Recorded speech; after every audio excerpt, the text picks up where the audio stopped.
Doctor Rex ortho hospital chief doctor பேசுகிறேன். 22 September மாதம் hotel ரெசிடென்சியில் current trends in knee replacement சொல்லி மூட்டு மாற்று அறுவை சிகிச்சை ஒரு கான்ஃபரன்ஸ் நடத்துகிறோம். அதில் orthopaedic doctors through out India வந்து ஒரு 300 பேர் வர்றாங்க. அது கூடயே ஃபிசியோதெரபிஸ்ட்டு, ஃபிசியாட்ரிஸ்ட்டு, மற்ற ஸ்பெஷலிஸ்ட்டும் வர்றாங்க.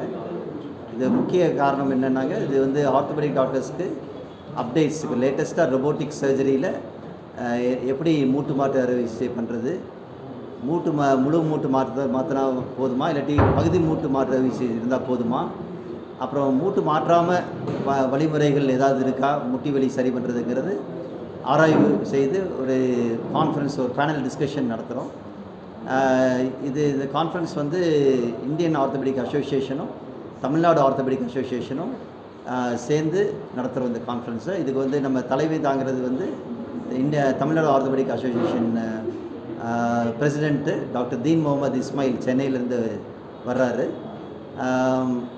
இதில் முக்கியமானது வந்து ஜூனியர் டாக்டர்ஸ்க்கும் ட்ரைனிங் கொடுக்குற வகையில் ஒர்க் ஷாப் நடத்துகிறோம்.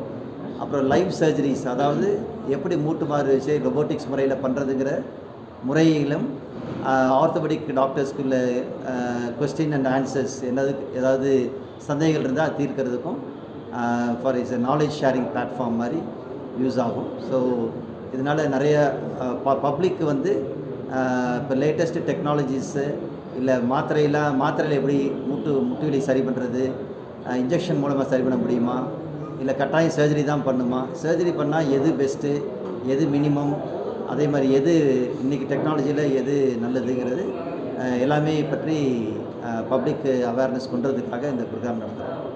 தேங்க்யூ.